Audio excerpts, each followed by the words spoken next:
Kannur ADM ആയിരുന്ന നവീൻ ബാബുവിന്റെ മരണത്തിൽ കേസ് ഡയറി ഹാജരാക്കാൻ ഹൈക്കോടതി നിർദ്ദേശിച്ചിരിക്കുകയാണ്. കേസ് CBIക്ക് വിടണമെന്ന നവീൻ ബാബുവിന്റെ ഭാര്യയുടെ ഹർജി പരിഗണിക്കവെയാണ് കോടതിയുടെ നിർദ്ദേശം. വിശദാംശങ്ങളുമായി ഇപ്പോൾ സാലി മുഹമ്മദ് ചേരുകയാണ് കൊച്ചിയിൽ നിന്ന്. സാലി, ഈ ഹർജി ഡിസംബർ 6-നാണ് വീണ്ടും പരിഗണിക്കുന്നത്. ആ ഘട്ടത്തിൽ ഈ ഹർജി ഇന്ന് പരിഗണിച്ച ഘട്ടത്തിൽ ഏതൊക്കെ തരത്തിലാണ് കോടതി ഇടപെട്ടത്, ചോദിച്ചത്, ഹർജിക്കാരുടെ ആവശ്യങ്ങൾ, ഇതെല്ലാം ചേർത്ത് ചുരുക്കത്തിൽ സാലി. അച്ചടത്ത് ഏതാനും മിനിറ്റുകൾ മാത്രമേ വാദം നടന്നുള്ളൂ. പ്രാഥമികമായ വാദം. പോലീസ് അന്വേഷണത്തിൽ വിശ്വാസമില്ല, അതുകൊണ്ട് CBI അന്വേഷണം വേണം. ഇതായിരുന്നു ഹർജിക്കാരിയായ നവീൻ ബാബുവിന്റെ ഭാര്യയുടെ ആവശ്യം. പ്രതി പോലീസ് അന്വേഷണത്തെ സ്വാധീനിക്കാനിടയുണ്ട് എന്നുള്ളതായിരുന്നു പരാതി.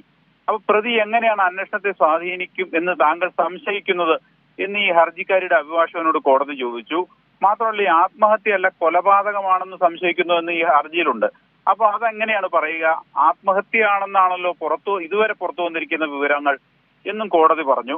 അപ്പോ ഹർജിക്കാരുടെ അഭിഭാഷകൻ പറഞ്ഞത് ഈ കുറ്റപത്രത്തിൽ വരാനിടയുള്ളത് കെട്ടിച്ചമച്ച തെളിവുകൾ മാത്രമാണ്. അതുകൊണ്ട് ഈ കുറ്റപത്രം ഇപ്പോൾ നൽകുന്നത് തടയണം. ഈ ഹർജിയിൽ ഒരു തീർപ്പാകുന്നതുവരെ അല്ലെങ്കിൽ വാദം പൂർത്തിയാകുന്നതുവരെയെങ്കിലും കീഴ്ക്കോടതിയിൽ കുറ്റപത്രം നൽകുന്നത് തടയണം എന്നുള്ളതായിരുന്നു ഹർജിക്കാരിയുടെ ആവശ്യം.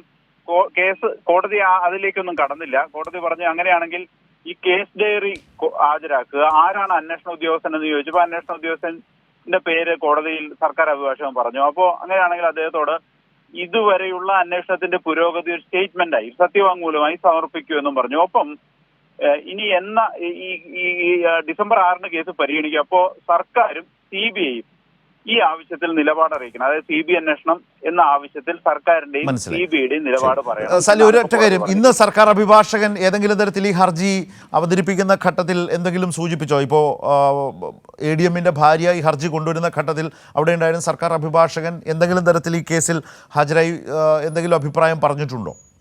ഇല്ല, സർക്കാരിനോട് ഇൻസ്ട്രക്ഷന് പോവുക മാത്രമാണ് ചെയ്തത്. സർക്കാർ അഭിഭാഷകൻ ഉണ്ടായിരുന്നു, പക്ഷേ കൂടുതലൊരു വാദത്തിലേക്ക് സർക്കാർ അഭിഭാഷകന് കടക്കേണ്ടതായി വന്നില്ല.